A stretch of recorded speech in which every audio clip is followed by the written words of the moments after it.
Hola, everybody. Welcome to the Chats with Yvonne podcast, where I talk about public speaking con cultura. I'm super excited to be here. If you are watching this video on YouTube, we have a new setup, which I'm really, really excited about. This is the brand new episode, the first of the year, and whether you are resting, reflecting, or sprinting right into action, I feel like the new year, you kind of can't escape the collective new year vibes that we've got going on. And in the new year, I hope that one of your focuses will be public speaking. It's sort of inevitable. Can I talk? Public speaking is everywhere you are. So in today's episode, of course, we're going to focus on public speaking, but I'm going to give you some of my hacks for 2025 that you can bring with you on your journey and leverage as you grow as a speaker. In the new year, one of my goals for the podcast is to get really organized with the kinds of content, the themes that we talk about, and really start implementing segments within the podcast that really become signature to our community here that we're building. So I'm real official. If you're watching, you know I have my little iPad here. I will be constantly looking down on notes to make sure I don't ramble too much because I can do that. I love public speaking and I nerd out about public speaking, so I talk a little too much sometimes. Public speaking is ever evolving.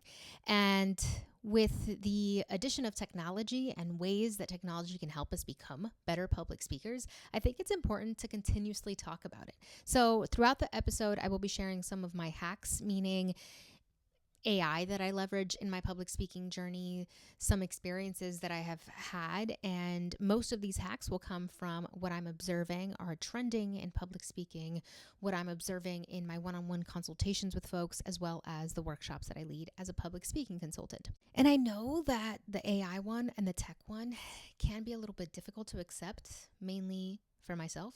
Not for any other reason that I'm like, I need that human connection, but AI can be really helpful. I remember taking a communications class while I was doing my master's at San Jose State, and it was a public speaking class. So we had to record ourselves speaking, and AI would give us feedback on the way that we would speak, from our delivery to your eyes shifted, your nonverbals, your filler words, all of that. And it made me really nervous. It made me more nervous to have AI give me feedback than it has ever made me nervous to speak in front of thousands of people.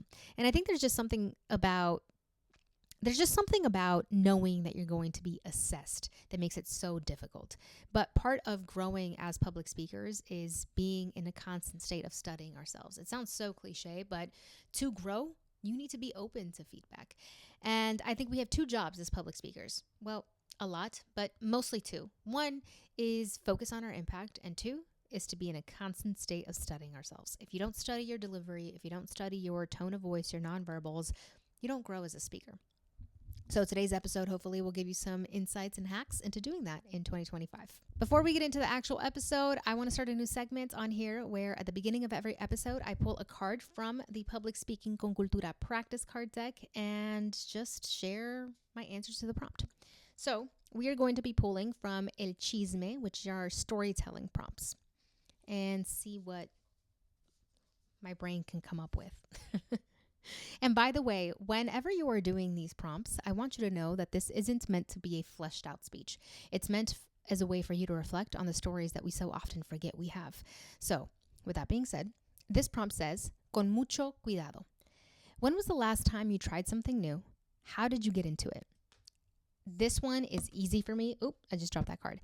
This one is easy for me because I'm restarting marathon training or my running journey, but I'm training for a marathon in the new year. And the very first time I have always ran. I've always been a runner to some extent, never long distance really. But when I moved to San Diego, I was craving community. Yes, this introvert was like, okay, I want to leave my house now and meet people. So I decided to sign up for an 8-miler at Balboa Park, which is a very touristy area here in San Diego. And I did it by myself. And I remember thinking, okay, I don't know anybody, but that's fine because I like running by myself anyway. I did the 8-miler. Point of this whole thing is that for the very first time, I tried to do something like this on my own. This was the longest distance I had ever ran, 8 miles. And I completed the race. I got my medal, my bib, I got my medal. And the one thing that I remember at the end of the finish line was thinking, as I'm approaching the finish line, I'm thinking to myself, wow, I really did this. That was really hard. This is the longest I've ever ran. I didn't even have headphones. I was thirsty. And what I was thinking about, wow, there's no one to meet me at the finish line. I am here by myself in a new city. I have zero friends here. And I'm doing this thing that feels really good to me and really good in my body. But there's no one that I can celebrate at the end of it here. And everybody else probably does have someone to celebrate with. Well, I was met with the complete shock of everybody was cheering for me. They didn't need to know me personally to cheer for me for having done that.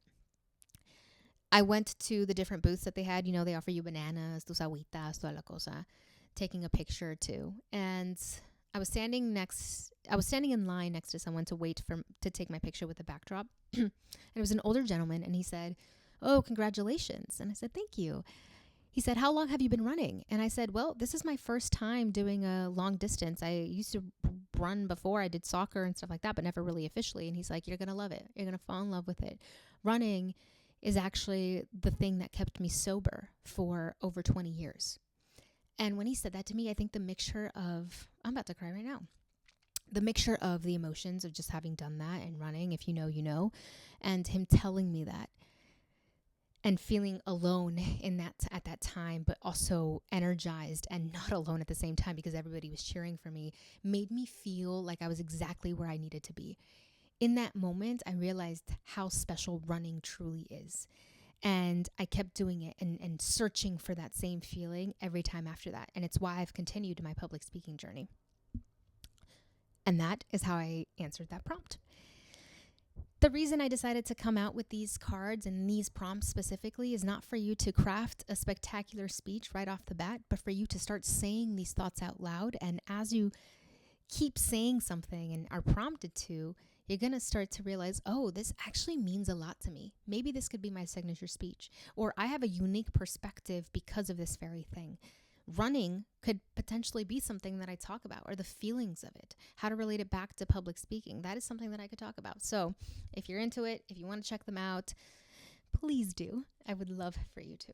All right, now let's get into the actual podcast episode. I've rambled a bunch at this point. Perdónenme. ¿Qué les dije? ¿Qué les dije? The first set of hacks that I'm going to give you have to do with what's trending in public speaking. And this isn't really trending because storytelling has always been that, girl. Storytelling is how we connect with one another. It's what we've been doing for generations and generations and generations. But, and maybe it's my algorithm, but I am seeing a lot of it come up now, and the power of storytelling, especially in public speaking. It is incredibly important to be a really great storyteller, to tell a really great story. So storytelling is everywhere, from the how was your day, the awkward how was your weekend at the office, to the chisme that you're overhearing at the cafecito shop where maybe they made you laugh, or maybe their conversation is making you rethink some of your actions in your life and making you just reflect more deeply. That's all storytelling. It's how you're connecting to one another and making sense of the world. Storytelling is timeless, it's relatable, it's versatile, you can do it a tu manera. It inspires some kind of action. Even if it's, I giggled, I laughed, I cried, now I want to go share my story, now I want to start running. Storytelling is universal. And I know that you don't need me to talk about the impact of storytelling. So what I want to do today is guide you in understanding what stories to tell and when to tell them. We have so many different stories. We have so many emotions to convey because we've been through things, and those things have molded us into who we are today, and they've transformed us to some extent, and we want to share those with the world. And we have many, many versions of that. But it doesn't mean that the one time you take the stage, you have to tell every single one of those stories or convey every single one of those transformations or emotions. So it's really important to understand what themes actually come up for me in my storytelling and what can I be exact about so that I can have the most impact. Because remember, storytelling or being a great public speaker is about that impact and about constantly studying ourselves. So this hack has to do with that. My first hack is if you are someone that journals often or writes thoughts down, go back and study your journal entries. If you don't, I'd suggest maybe try a week or two of journaling. What comes up for you? Study your thoughts, your ideas, your words, your vocabulary. The way that you say something in your journal is probably the way that you could say it out loud. And by doing this, you find your story. I can't tell you how many times I go into my journal and I'm like, wow, I talk about the same thing over and over and over, because a transformation and a story doesn't just happen from one moment, right? A transformation doesn't come from one moment. It comes from living something over and over and over again until you learn the lesson.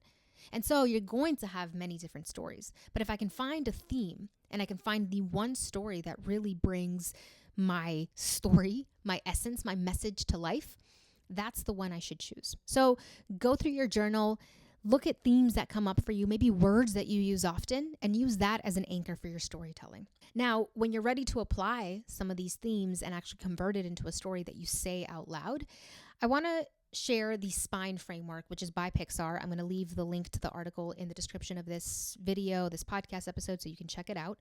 But here's the prompt. The prompts start as once upon a time, every day, but one day, because of that, until finally. And each prompt asks you to answer it a different way with one sentence. I suggest one sentence because it's about simplifying your message so much that then you can add all the color and details. So I want to give you an example of this. Once upon a time, I was an introvert who struggled with being authentic in her expression as a public speaker. Every day, I would try to speak like extroverts, feeling extremely drained after a speaking engagement, thinking that maybe it just wasn't for me, even though I would get great feedback. But one day, I decided to lean into my introversion. Because of that, I connected with the audience more deeply than ever. Because of that, I realized my strengths as an introvert were the key to success. Until finally, I embraced my authentic self and learned to use my introversion as a tool for my success as a speaker. And ever since then, I've used my introversion as a strength in public speaking.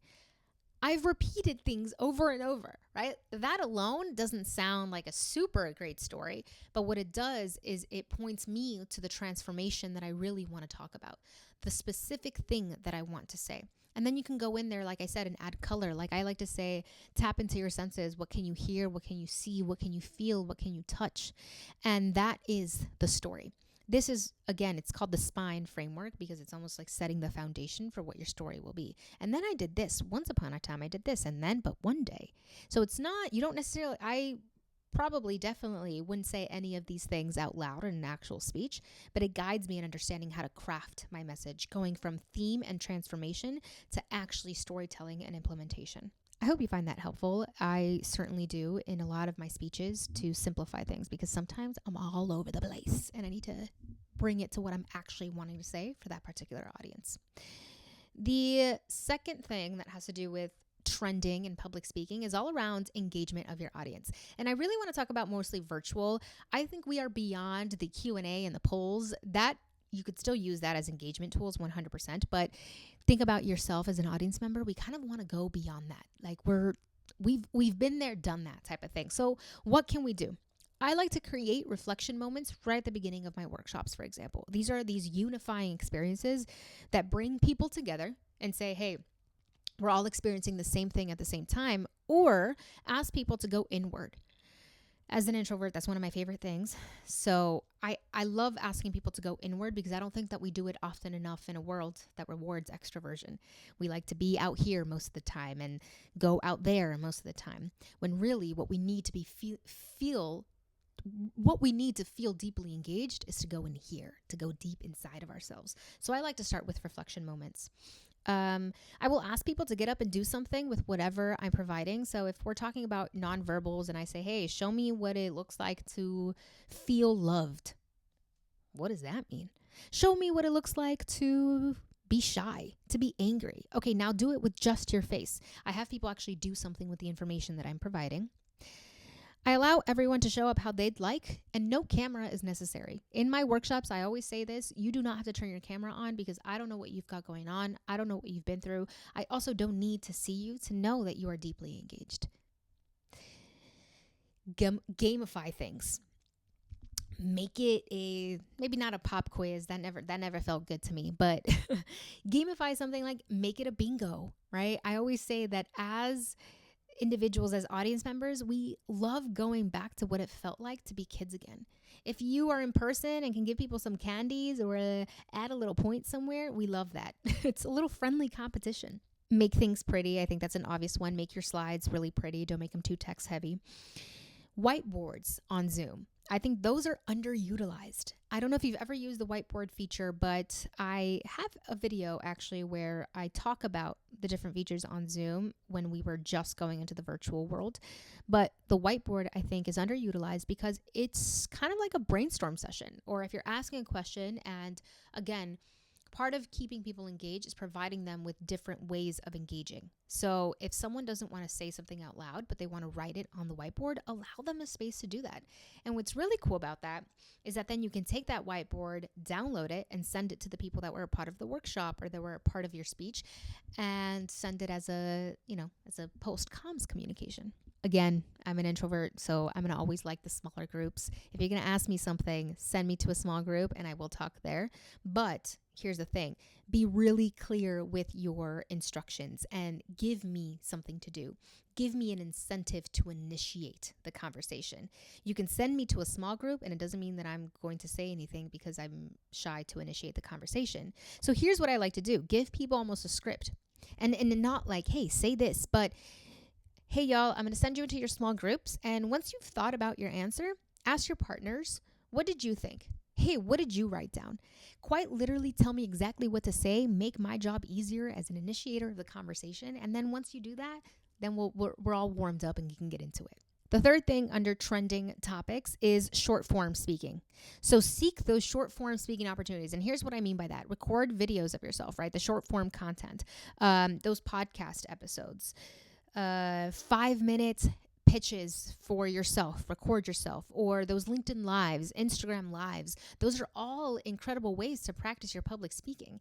And think about using the SPINE framework to build out a 5-minute speech. And maybe if you need some inspiration, you can use this prompt. Share the story of how you discovered something you love doing. Subscribe on YouTube so that you can potentially see my prompt to this sometime in the future. My answer to this prompt sometime in the future.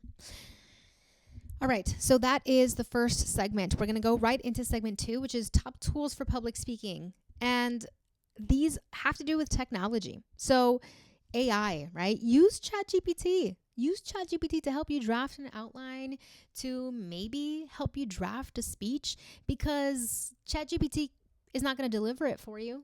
They may help you, they may guide you, but you have to do the work ultimately. And you have to do the work of the delivery of it and of practicing it and of adding emotion to it. So if ChatGPT is going to help you, then do that. That's fine. Someone that I worked with one-on-one mentioned that all of the feedback that they had gotten from many different people, because this was a speaker for the Latina Presente public speaking immersive experience that I did, they gathered all the feedback that they got from folks at the event, entered it into ChatGPT, and let it assess what their next steps would be. That's brilliant. Do that. Use ChatGPT to your advantage. If you are doing a virtual speaking engagement, have your script right underneath the webcam so that it looks like you're looking at the camera, but really you can also read your notes should you need to. This one is a crazy one, and as I was doing research, I thought it was pretty cool, and if I had access to this would be a game changer. This one I do think, though, it's not as accessible to everybody, but if it was, it would be a game changer, which is virtual reality. If you were able to put on those glasses, pretend that you're actually on a stage, see the audience members, that puts you in the literal zone of what it'll look like, what it'll feel like when you're actually presenting. And that, to me, is something that you just can't replicate. That, to me, is using technology for good. So if you can somehow get your hands on something VR related and practice your speech in front of a real audience, well, a virtual reality audience, that's going to be a game changer in your practice. And the last set of hacks that I want to talk about are everything about techniques for elevating your speaking. The first one is going to be to embrace your natural style. I know that it's so easy to compare ourselves to other speakers especially in our same industries, or speakers just in general. You don't have to speak like everybody else. In fact, that's hella boring. I'm going to always say this, but a tip for my introverts: leverage that strength of deep thinking. leverage your ability to maybe not be able to speak on the fly in front of a large crowd, but being able to be so prepared that you wow your audience with that speech because you engaged in that deep thinking and that deep research. That's actually a great sign of being a phenomenal public speaker. My hack for embracing your natural style is to study what inauthenticity means to you, what it feels like in your body. We all want to be more authentic in our expression, but I don't know if we know how to do that, because what we practice most of the time is probably being more inauthentic. We do that more often than we do practice authenticity. We can talk about it, but what does it mean to actually be about it? Don't confuse what inauthenticity feels like in the body with nerves, because I think it can be easy to do that. When I say study what it feels like to feel inauthentic in your body, think about those moments where you have felt, I wasn't being my authentic self right here. What did it actually feel like? Because then you can interrupt it. For me, it feels like my entire face hurts because I'm overcompensating and I'm trying to smile harder. I'm trying to be louder with my nonverbals. And then my face starts hurting. And I'm like, oh my gosh, I'm drained. Tension in my body, tightness or stiffening in my posture. So instead of being relaxed, I'm very just, let me stand up straight because I can feel someone watching me. I can feel what it would maybe potentially communicate if I'm a little slouched over or I'm a little too relaxed. As I was doing research for a different podcast episode on authenticity, I found this, and it's that when you're holding back emotions or you're acting in a way that contradicts your inner feelings, your body tenses up. And that's a sign of being inauthentic, of not standing truly in your essence. Now, you always have to consider context, safety of being in your authentic expression, of course, but this is not for the purposes of acting more authentic. It's for being more authentic. And studying yourself, embracing your natural style of speaking means that you have to understand what it looks like and what it feels like when you're not being authentic, when you're not embracing that natural style. As an introvert, I remember when I first started public speaking that because I was doing all this research on speakers, everybody was so bold and so loud that I would move my hands in this way as well. Or I would try to make my facial expressions something that they weren't. Or, I am very expressive in the face, my eyebrows mostly, so that is very much me. But I was doing certain things because I felt like I needed to do them. I was practicing them over and over again. If you're doing that in your speaking, it's probably not natural to you, but you have to do a trial and error. You have to do that thing to figure out that it's not, because maybe it is. What things are we suppressing? What things are we overcompensating for? That's really important to study yourself on. And then, of course, I think when you're inauthentic, you become drained. You're like, man, I want to do this less and less. And I don't want you to want to public speak less and less. I want you to love it and I want you to embrace it. And part of that, again, is doing it over and over and over again, but in an authentic way, so that you can love it, so that you can reconnect with the art of public speaking, because it is so much part of our cultura. It's what we do every day. How unfair to deprive the world of your genius, of your speaking abilities. My next hack is to leverage social media. Whether you are someone that is just starting out, wanting to start your journey, please, please, please use social media to your advantage. Even if you record videos that never see the light of day, I hope that they will, because I want to hear your beautiful voice and I want to see you share whatever it is that you're sharing and you're called to share. But use social media to leverage your storytelling techniques and also tell people that you're a speaker, that you're available to be hired to speak. Social media changed the game for all of us, right? Find your unique essence and share that on social media and use it as a way to practice. Social media is the best way to practice, I think, because it's short form. You have to make it interesting, though some things that I think are phenomenal don't necessarily perform well all the time. That's okay. That doesn't matter. You're getting your thought leadership out there. The right people will see it. Most of my public speaking engagements came from word of mouth. Someone in the audience of this speaking engagement saw me and they want me to speak at this event, and then they recommended me to speak at this other different event. That's how it could work for social media as well. You post a video, someone shares that and say, oh my gosh, I want you to talk about this topic at my upcoming event. Okay, cool. And just keep sharing that way. And it doesn't have to be perfect. I had written down here some advice on lighting, audio quality, all of that. I don't even think that I have that down fully. There are some days where my videos look great, some days where they don't look so great. Maybe I could do better work at being more consistent, but I really think that it's the storytelling and the message that actually really matters. And I'm a stick to that. The last hack of the day has to be about your practice. I want you to think about your practice in chunks. Don't overdo it. Don't overcomplicate it. Instead of trying to maybe practice the entire speech all at once, do it chunk by chunk. Instead of focusing on your nonverbals, your delivery, the way that you story told, voice inflection all at once, pick one thing to focus on and do that. It's why my public speaking con cultura practice card deck is chunked out it's segmented in different ways. Because I want you to hyper focus on one thing at a time so that then you are able to see the full picture with an informed lens. Record yourself speaking. Notice the things that you do. Notice where your eyes go. Notice what words, what parts of your story really bring out an emotional part of you. Those are all really important things. Again, if we go back to what I said in the beginning, public speaking, being a great public speaker is about 1, your impact, and 2, studying yourself as a public speaker. That's how we grow. It's how we continue to spread our message, and it's how we grow in our art of public speaking.